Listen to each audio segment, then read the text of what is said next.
Unbelievable! Are you looking for a no-nonsense property and business podcast? Our mission is to provide jam-packed content straight to your ears, where we can add value and unpick the fluff in the industry. If this sounds like a bit of you, then strap in and hold tight for an episode with Heidi and Dan. Hello and welcome to another episode of Unbelievable Property Podcast. This week we have on Lewis Bennett from Digenixa. So welcome, Lewis. Thank you for coming onto the podcast. Thank you very much for inviting myself. I'm very grateful for the opportunity and I can't wait for the podcast ahead. No worries. So it's going to be very conversational. Just ask you a few questions. Today Lewis is going to come on and talk about AI. So AI, is one of these, Lewis just used the term buzzword in various industries at the minute. So we're going to share some insight on that and how Lewis can support businesses out there. So firstly though, Lewis, do you want to sort of take us back a bit and give us a bit of introduction about, who you are and how you got into AI? Yeah, sure. So, from a very young age, I've always been interested in technology, how technology works, how it can really adapt and play a pivotal role in a certain objective, achieving a certain outcome. I would say my background really started in technology from the ages around 13, 14. So I first started off, my first actual business was I used to buy and sell online security for businesses. So I was 17 when I first properly set up. So I used to buy internet security software. So you might have heard of Norton and Kaspersky. These were leading pioneers of internet security. Used to buy the licenses from America. And I knew commercially that they would be more worthwhile in the UK because there was more readily available. There was remote, so you could just buy the license keys for this software, and then I would be able to make a profit selling them to the UK households, UK residents that would need internet security for their devices. So that was really like my kind of first insight into technology. My education. So initially, I went to normal secondary school, went through the process, went through the college. I wanted to study. I initially was always interested in business. I don't come from a wealthy background. I don't come from with any business expertise. So my pursuit of action was I want to get started in business, and so I went through business in college. And when you're in college, you don't really. It's a lot of it's foundational theory work based, which is great to some extent, but it doesn't really give you the full experience of when you're doing it firsthand. You're delivering product solutions to customers. So I kind of got a bit fed up with that. And then I thought, this is what I've currently done so far. I've been through college, I've been through the curriculum, and I wanted to do something for myself. So I started learning little technical skills. So whether that would be building like little websites, I used to do practice coding in my own time. I came up with the concept of if I can design something, then I can sell it as a package to businesses. And so I just did that on like a freelance basis. And from there on, I built up my skill set over time. So I would say a lot of my skill set and knowledge has probably been acquired by being self-taught. But then I've also learned from other people that are far more intelligent and that have far more developed skills, but I've leveraged from them and put it into my own application when I deliver it with clients.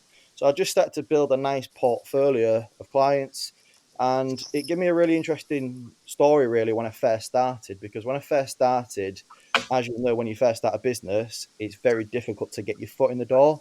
So what I did was I took it up on myself. I started to create just my work. I used to create free websites for people.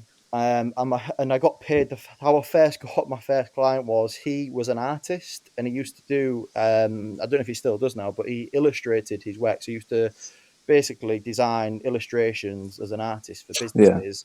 And his way of payment was he actually designed one for myself. So I didn't actually charge money initially, but that's how I got started effectively. And then I just built my portfolio over time with doing web design, visualization design, and then it's just took me on this journey from where I am today. It's awesome. Have you always been self-employed then? So no, so I mean, like I said, I've come. So I don't come from like a wealthy background. So I've come from a single parent background. So when you're in like that position where you don't have loads of money, like you don't have an investment behind you, you've got to think you've got to be more resourceful than you usually would.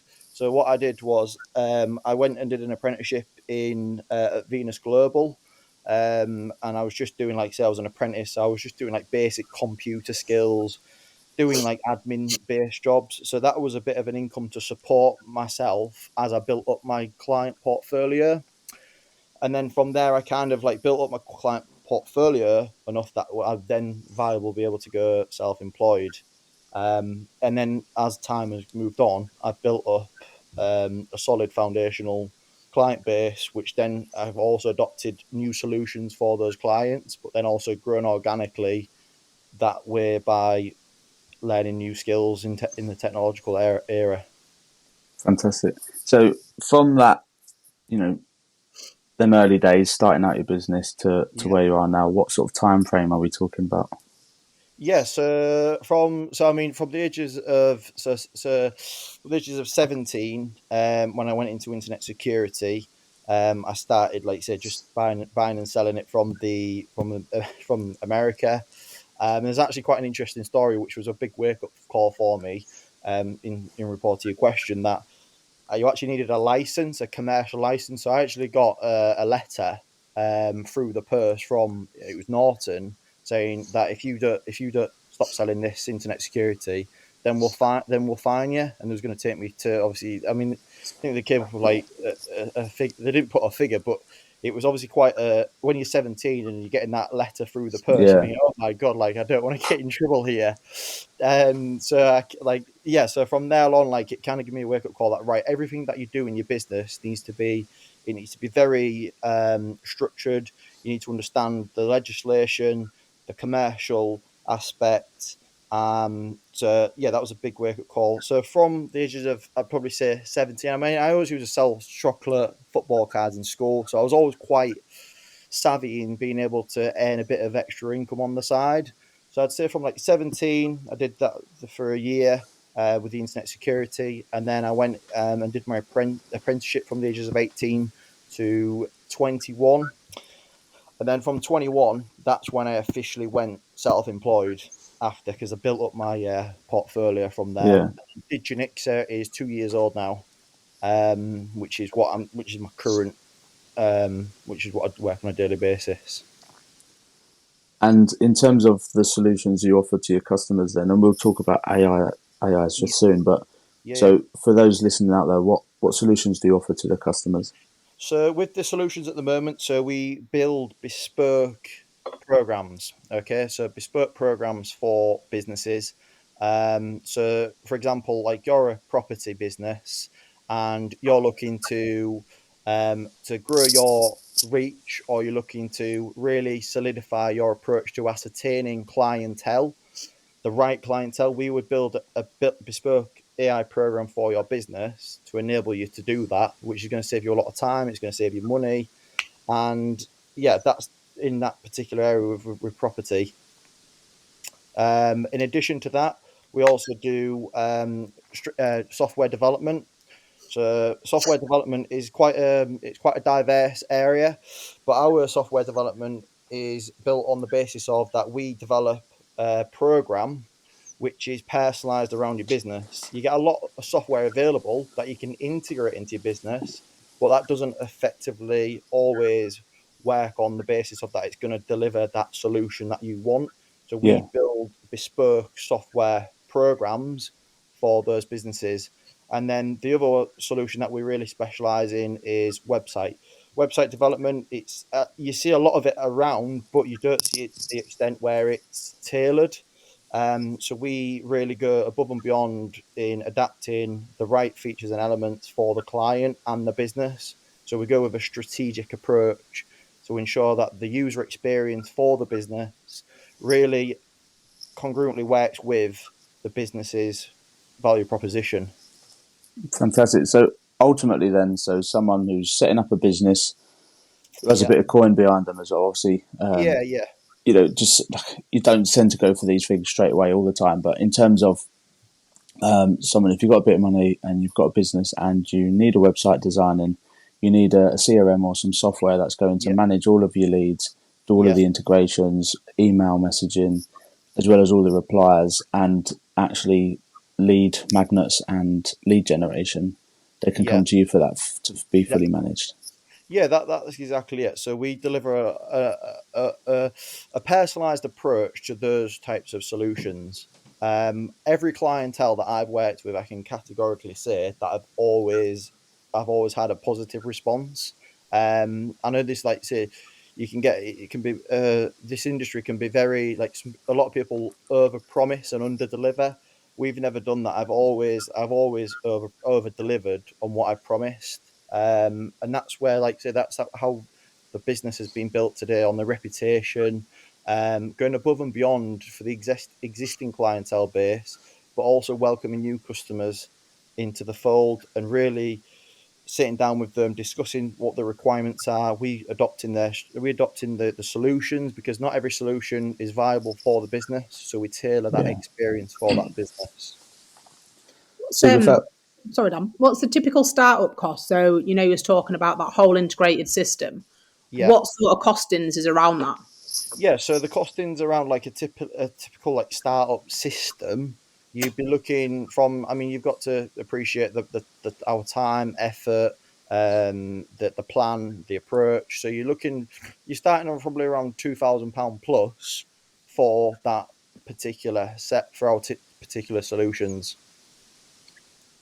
it's very reasonable, isn't it? Like you think how much, some large organisations when they do a rollout of a CRM system, how much that costs. I think Yeah, company yeah, I work for, it's like millions, can be millions in terms of a exactly. rollout. This is exactly it. So I mean, like trying for it to be justifiable to businesses that, like you said, they need a bit of investment behind them, but there could also be a small business that have that bit of extra cash that they could use to put it into use, which would then save them long term costs in the long run, in like the 2 year, 3 year period. So and that's, like I said, that's probably one of our obstacles to overcome naturally, is the obviously the rejection of, well, it's too much money to put up front initially. And that's where, like, in our proposition, like how we propose ourselves in the market, and for our tender, how we can deliver that solution, which also isn't necessarily a detriment to the cost element of what it is, because it's going to work more in favor for that business in the long term. Yeah, it's a return on investment, isn't it? Exactly, that's exactly it. It's seeing that valuable return on investment. It's the time as well. So obviously we've met in person. You've designed some stuff for my business, and you showed me like a solution. I think, was it for a plumber? Yeah, And you ran through it, and it was as simple. And I've got mates that are trades, and they just absolutely mess about not qualifying yeah, people. And we'll name no names. She might listen to this, but she's a decorator basically, and she'll go round and quote people on weekends, evenings, daytimes, and spend a lot of time on it. And then she'll go, right, I can't see you for 6 months because I'm fully booked. And they'll go, oh, I want it doing tomorrow. And then she loses that customer. And yeah, it's like, this system you've built will sort of qualify yeah, people. And like the first question for me would be, when do you want this work doing? yeah, Do yeah, you know what I mean? And just pre-qualifying people. And that system you showed me for the plumber yeah, qualified them, gave him an instant answer, which was amazing. And then yeah, if they want the work, they proceed. And if they don't, he hasn't wasted any time. And I thought that was incredible. yeah. So yeah, actually following on from what you just said there. So, like, the thing is, in this day and age, in the 21st century, everybody's used to instant gratification, Yeah, and you've got to look at like the behavior, the psychology behind that, and like the power of AI and the systems that we can integrate into, like Heidi just said there about this particular plumbing business that we did work for. It literally saves so much time and effort, and also for the actual individual, the plumber, they don't need to actually do too much work, because this system is built for them, so they're not having to have any input or any impetus. They're not having to really necessarily think about it, because they need to be delivering on a day-to-day basis the services for the customers. So looking at it from a perspective of where we're looking at not just also saving the time, we're also creating extra time for them Yeah. for their particular service. Yeah, I guess you're freeing up more of their time, which will actually give them time to do more jobs and fit more in their day. Because if they're sitting there messaging and having conversations and Yeah, waiting for people to respond and reply, they're not doing the job. You know, it yeah, might yeah, take 1.5 times to do a job because they're actually sitting on their phone and doing stuff. And the fact that if they can get it done, get a new lead in, right, someone needs yeah, that this afternoon, but because I've yeah. finished this job now, I can go around and do Yeah. it, like, done. Yeah, and that's a testament to like the way like the way we think about like the natural linguistic program. So how they're having a conversation with like this piece of software is that they're having a conversation, but they're thinking it's a human level person. So it's a human. There's a human element to it, Is he gone? but also it's on the basis of that we've also got the it's personalized around that plumber, because you just rightly said this plumber might have so many leads coming in, but somebody might need it tomorrow. Well, this is what this software incorporates. It incorporates that outer reach, which then can accommodate for each individual person that goes through it. Could it then diarise it for them? Sorry.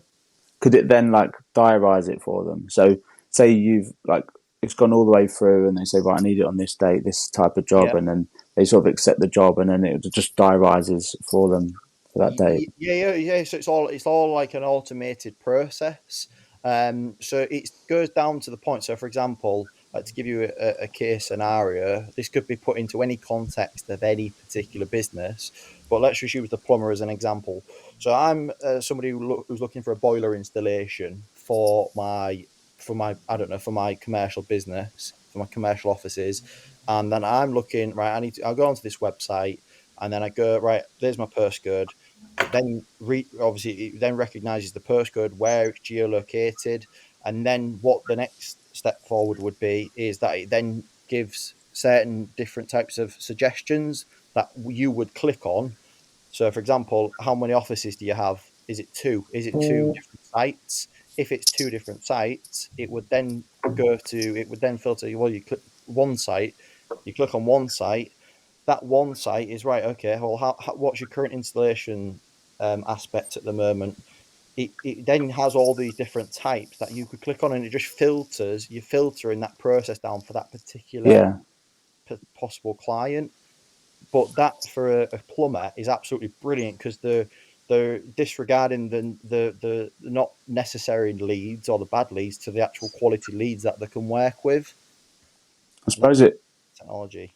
I suppose someone who doesn't really need a plumber and is just sort of putting feelers out to get a quote for a random tap they need fixing in 6 months' time, they're not going to Yeah, go through the rigmarole of actually doing it. So you probably get higher quality leads with a yeah, higher conversion rate as well.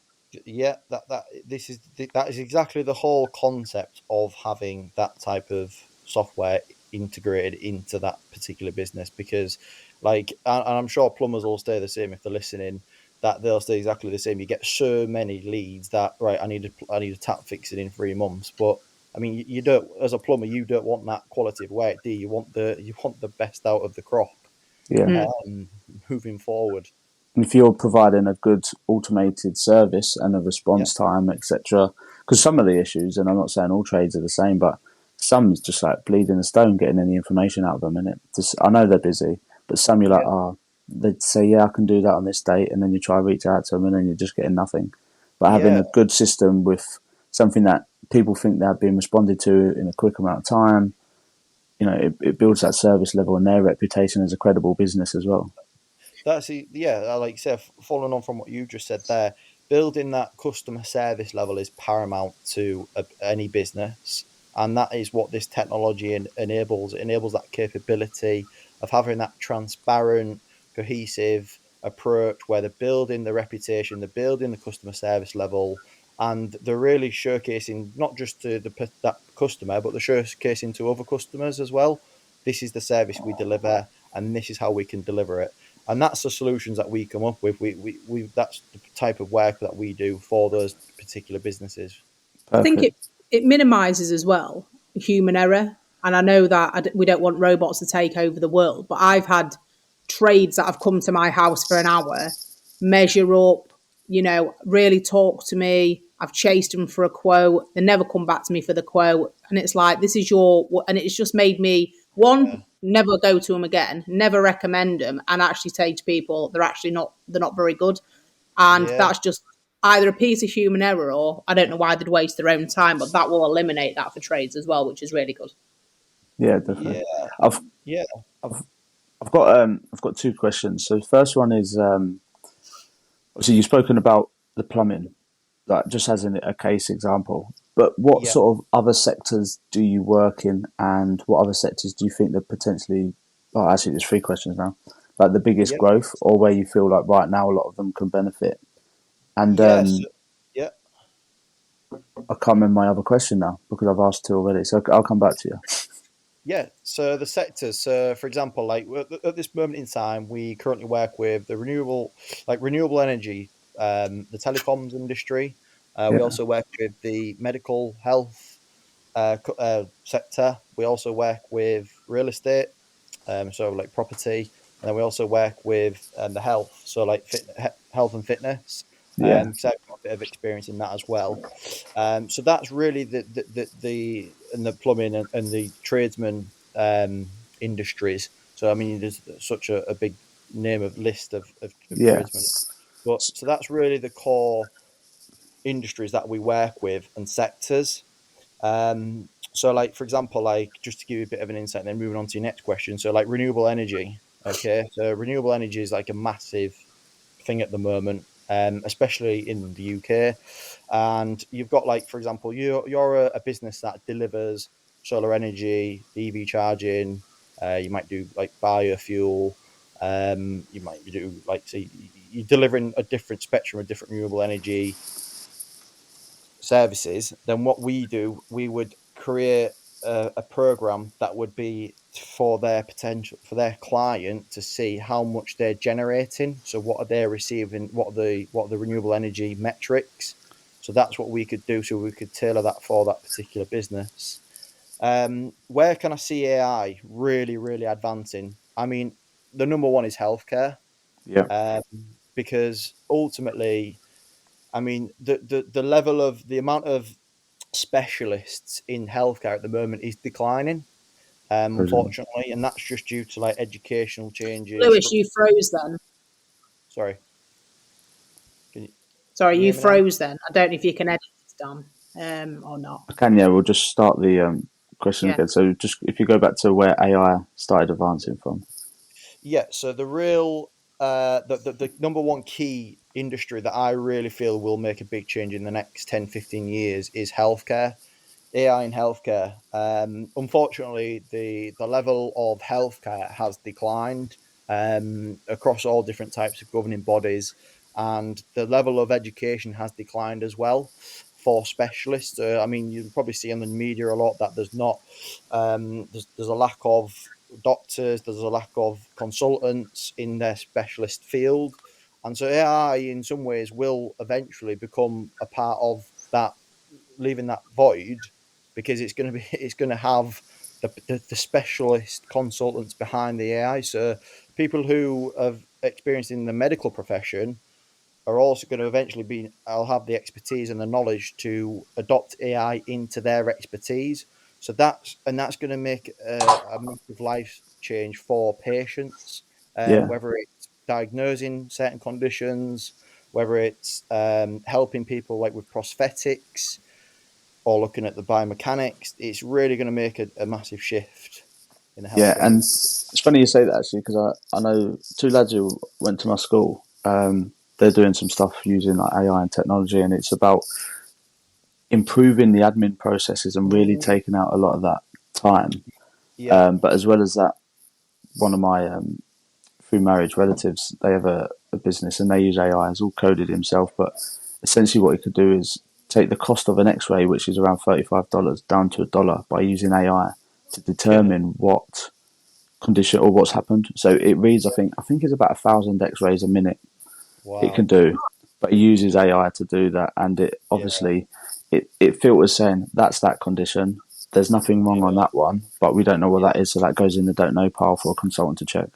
Yeah, That's incredible. like that is actually really incredible, because if you think about the human aspect, how long would it take for a human eye to go over, observe, and assess that one particular X-ray?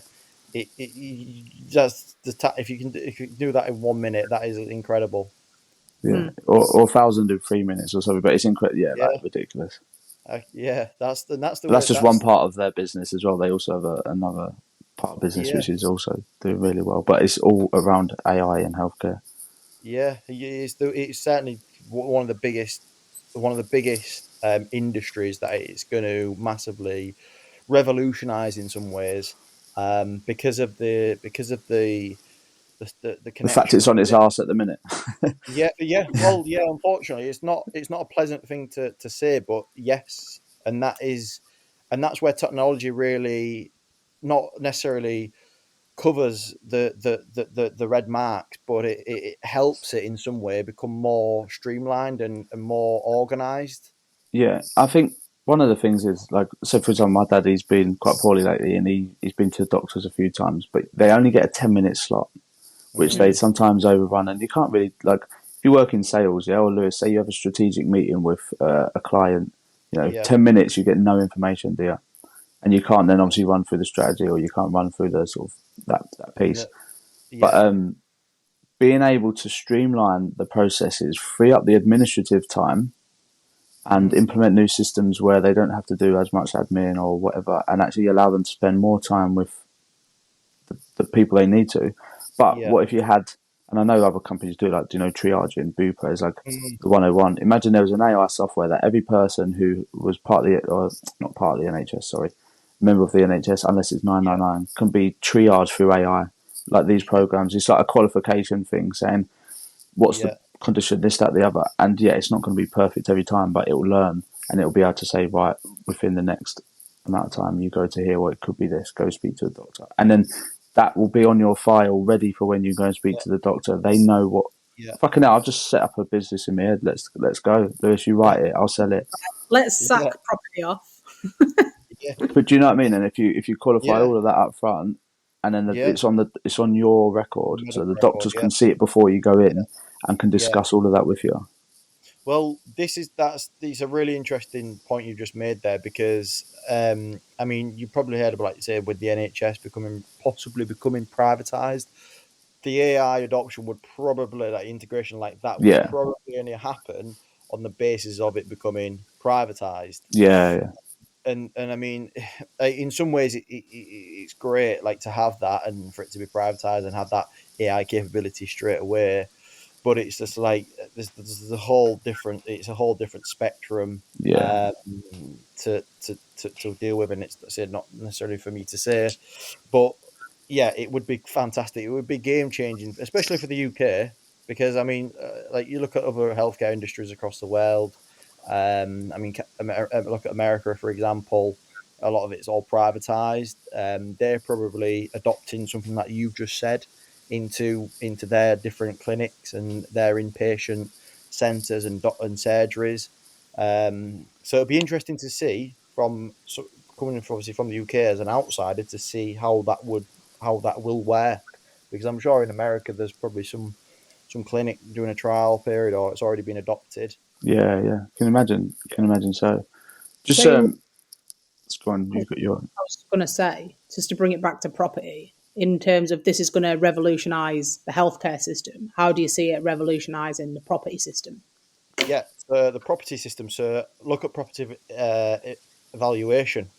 So you may have, like, for example, you've got a certain portfolio of properties. Okay, you've got the data stored. You could use AI to go through all of that data that you've got stored in maybe some software, or into like into a program.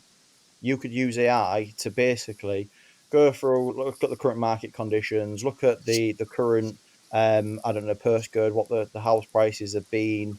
You've done all the renovation work, you've done all the refurb, etc., and then you could use AI to effectively value your property without having somebody physically come down and value your property like an estate agent or a valuer.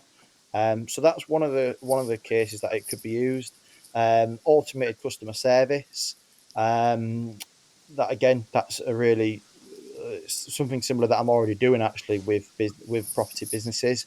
So the chatbot element, Yeah, um, I've got an that's idea as well that it could work really well. yeah, So, uh, for example, portfolio landlords wanting to optimize their return on investment, because sometimes when letting agents have properties, they might not put the rents up, and it could also work with letting agents as well. So, for yeah, example, it can look at all of the property addresses, what the current rents are. Like, obviously, you can put some data into the property, etc. yeah, But then using AI, it's like it can scan all the back stuff, and like when new properties are listed online at higher yeah, rents for the bedroom, say, all of these properties, this is now 20% below market value rent. Increase it. yeah, Obviously, the tenant will have to pay more rent, but the landlord benefits, and then the letting agents, as a business, will be able to get more in management fees. So yeah, ultimately, the landlord gets more, the company get more, and then it's an automatic way of like growing revenue. But you could use yeah, it even if you're a portfolio landlord and you've got 100 of your own properties. Instead of having yeah. to look at which one do I increase, which one don't I, it just tells you when and where. Yeah, and that's a win-win situation for everyone as well. Exactly. There's a lot of obviously there's a lot of legwork taken out of that, and that's all because of the power of AI. Kind of leads me on to the next like point of where it would really excel is like say risk assessments as well. Mm. So doing a data analysis on risk assessment, fraud detection as well. So the thing is, you could use AI on like a I don't know, like on a database, and you could look at like the risk assessment of the Or you'll property. have to, sorry, Lewis, you'll have to go back to risk assessments again because it cut out again. Yeah. So going like saying how it can use for risk assessments would be on the basis of that it could filter out all of the different aspects of your thorough risk assessment of that property, and then it could correlate the data that you would need to then have like say your safety certificate approved. So Yeah. there's really real case scenarios that it's really going to make a shift in property over the next few years. I guess it boils down to is this is what I'm trying to achieve. This is what I would like to do. How do we get there? How can we do it? How much is it going to cost? Yeah, So if someone's listening to this podcast and they think, fucking hell, I'd love to be able to do this in my business. I wonder if AI can do it. They could just reach out to you and have a chat and be like, right, let's see if it's doable.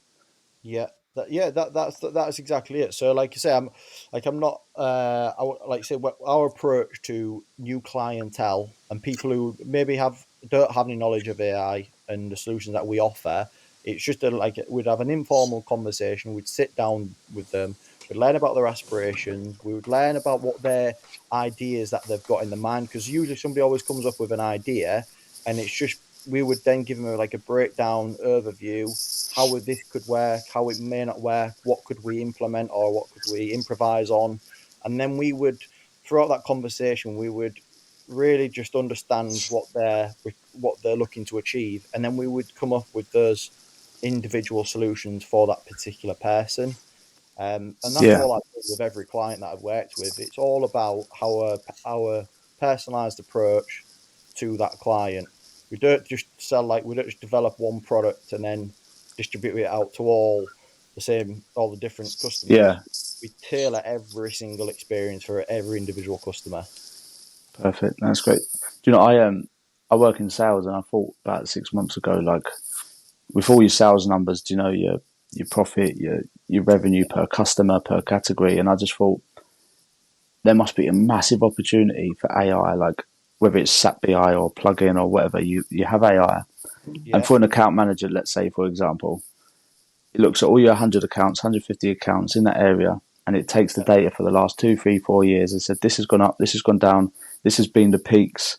Um, they've stopped buying this category, they've increased in this category, and it just tells you all these insights where you can literally just ring up a customer, get a meeting, be like, right, this is all the information on your account, what's happened, why, and it just gives you so yeah, much insight to go and have a discussion about. And like, I just think so many companies would adopt that because if you implement something in that your business and you know exactly what's going on with the customer without seeing them yeah, all the time, yeah. then well, it's perfect, isn't it? Yeah, of course, and that customer will appreciate in knowing that you have that knowledge acquired, so you can use that knowledge to your advantage and then, like you said, contact that customer and say, oh, look at this. This is what's been happening recently, or which has happened in the past. Oh, we can help you solve or deliver a solution. Yeah, it's mental. I'm just like giving examples because of how powerful it is. My mate works at a company, and he's a digital marketing head of digital marketing, and they implemented an AI solution to look at all of the tender prices that they submitted at, where they won, where they lost. Right. And what Okay. they did is on all new tenders for like that client or that contract or that style of product, it looked at Yeah. all the data of where they won at, where they lost at, and it used AI to price it. And they've Right. gained in 18 months £40 million worth of revenue across Wow. the globe. That's Crikey. amazing, and that, like, that a human, like you just said, like AI's done that. A human probably wouldn't have thought of ever doing that. Well, we wouldn't know So where to start. exactly, wouldn't know where to start. But it's just basically broken down that model of being able to look at all this data, look at all the new tenders, look at who signed up, what the pricing was, why they didn't sign up, correlating all that together. And then, like, say, you're maximizing the capability there because you've acquired new knowledge. And then all of a sudden, you put that knowledge into practice and you've acquired an extra £2 million in revenue. Yeah. Amazing. I This is think it it. costs about just over $1 million to implement. So you think of the Yeah. return on that. That's exactly it. Look at the return on investment. And that's the thing. Like, it's justifying. It's got to be justifiable, of course. Say you run a business, you don't invest not to receive necessarily anything in return. So you've got to be really stringent on ensuring that you get the Yeah. right type of investment, but because you also know what return on investment you could possibly make from it, and that's business, isn't it? You project what you can receive in return on Mm. investment, but in addition, you also know that you've got to ensure that it's going to work, because ultimately you don't want to be spending £1 million. Well, where's that Getting other fuck all back. Yeah.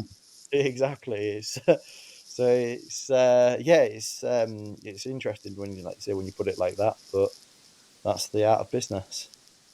It That's is. it. And I think as well, if you're a sole trader, and I know quite a lot of trades that, either don't value their own time or think they're that much of an expert in a certain area that nobody else can take over that role. And I've found that with people who, when they accept calls or the booking quotes, nobody else can do that. And I'm like, well, of course they can. AI can, a spreadsheet can, an admin can. Somebody else can do that, and they don't value their own time and work like 15 nowadays or whatever. Yeah. Yeah, that's exactly it. Like, you just appreciate the situation that you're in, and what you can do moving forward.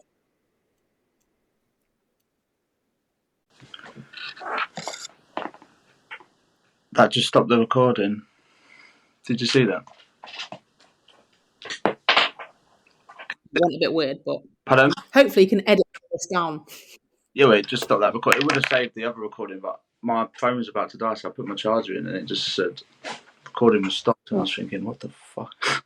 Um, I'll edit this bit out anyway. But in terms of AI, then what can AI not do? So yeah, that's a really good question, because we all talk about what AI can do, but what can't it do? And at this moment in time, you've got so many. You'll have heard like ChatGPT, Bard, DALL-E 3, image generation, but it can't get. It's not 100% accurate. So, for example, yeah, there's me, you, Dan, and there's you, Heidi, right? Okay, we're all going to search the same thing using one of these AI tools. Okay, it might be, can I have an image for unbelievable property? Question mark. It then what if it all comes up at the same image with the set, and we're all using the same set, using the same AI tool? That's not going, and we want a completely different image separately. It's not going to work, is it? No. So that's something it can't do.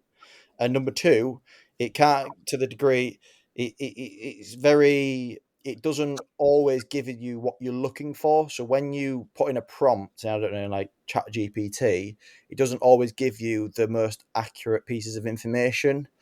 And that's on the basis of that the people who are building these tools aren't it's just getting the information from different resources that are sometimes not always credible resources.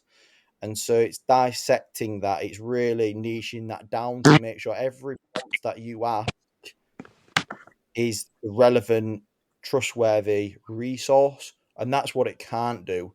And that's why you need to go into, like, you need to really niche it down so you get that accurate piece of information. Because, like, if you're a scientist and you're looking for an explanation on like a certain experiment that could be to do with chemicals, and you're asking AI, and then it gives you completely the different answer, and then you're putting that into the frameworks of your work, and it's completely inaccurate.